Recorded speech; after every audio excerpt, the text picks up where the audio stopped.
ഈ നിർമ്മലകുമാരൻ എന്ന് പറയുന്ന ഭീഷ്മയുടെ അമ്മാവൻ കാണുന്നത് ഷാരോണിന്റെ വീട്ടിൽ നിന്നുള്ള ദൃശ്യങ്ങളാണ്. ദൃശ്യം കാണിക്കും. ഷാരോണിന്റെ അച്ഛനും അമ്മയുമാണ് മകന് കിട്ടിയ നീതിയെക്കുറിച്ച് അവർ അതിവൈകാരികമായി സ്വാഭാവികമായും പ്രതികരിക്കും. ഇന്ന് രാവിലെയും ആ കല്ലറയിൽ പോയിട്ട് മടങ്ങുന്ന അച്ഛനെയാണ് നമ്മൾ രാവിലെ കണ്ടത്.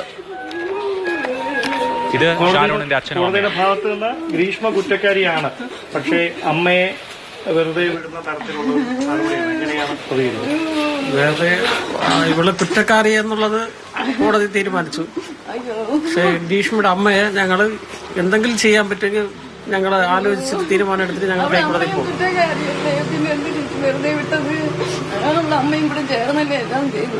കോടതിയുടെ മുമ്പിൽ നിലനിൽക്കുന്ന തെളിവുകൾ ഇല്ലാത്തതാണ് പ്രോസിക്യൂഷൻ അങ്ങനെ അത് കഴിയാത്തതാണ് അങ്ങനെ ഒരു സാഹചര്യത്തിലേക്ക് നയിച്ചതെന്നാണ് പറയുന്നത്. അതിന്റെ കാര്യങ്ങളൊന്നും വ്യക്തമായിട്ട് അറിഞ്ഞൂടാ. അവളെ ശിക്ഷിച്ചു നാളെയാണ് ശിക്ഷ വിധിക്കുന്നത്. അവളെ ശിക്ഷിക്കും എന്നുള്ളത് ഞങ്ങൾക്ക് ബോധ്യമായി. തെളിവില്ലെന്നാണ് ഇപ്പോൾ കോടതി വിധിയിൽ പറയുന്നത്. അതുകൊണ്ടാണ് അവരെ വെറുതെ വിടുന്നതാണ് വിധിയിൽ പറയുന്നത്.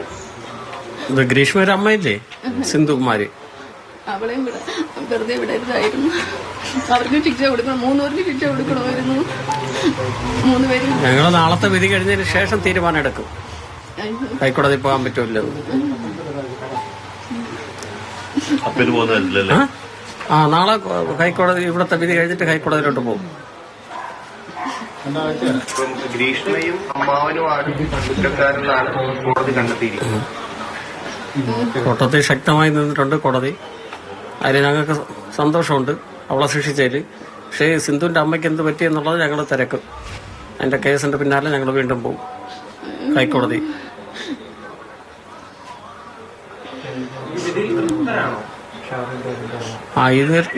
ഈ വിധിയിൽ ഞങ്ങൾക്ക് തൃപ്തിയാണ് ഗ്രീഷ്മ ചെയ്തതുകൊണ്ട്.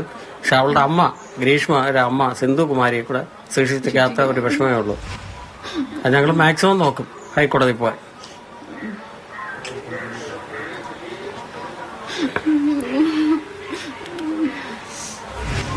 അമ്മയെ വെറുതെ വിട്ടതിൽ സങ്കടം പറയുന്നു. അമ്മ കൂടി അറിഞ്ഞുകൊണ്ടാണ് എന്ന് പറയുന്നു അവർ.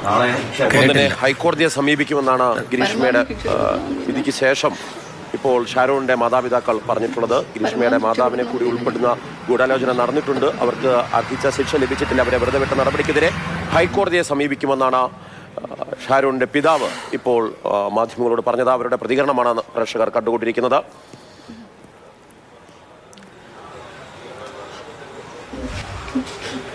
വലിയൊരു നഷ്ടത്തിനിടയിലാണ് ഇങ്ങനെ ഒരു നിയമ പോരാട്ടം നടത്തിയത്. അതാണ് ഇപ്പോൾ ഇങ്ങനെ ഒരു വിധിയിലേക്ക് കോടതിയിൽ നിന്ന്